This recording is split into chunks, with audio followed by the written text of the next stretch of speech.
bumiyahe tayo ng mga 16 hours galing Maynila, no. So unang-una, papasalamat ako sa Amasop dahil pinatira nila ako ng 3 araw at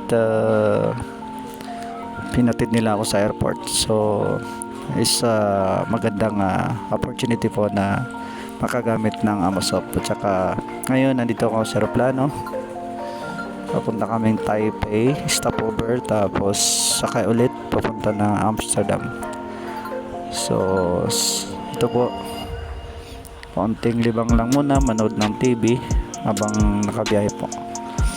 Yan po, hanggang makarating kami ng Amsterdam.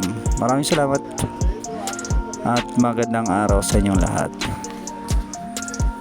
and have a safe journey to all seafarers. Enjoy your flight. Pray muna bago ang lipad para mabigyan tayo ng blessings. Okay, so safe flight to all. Thank you. Maraming salamat.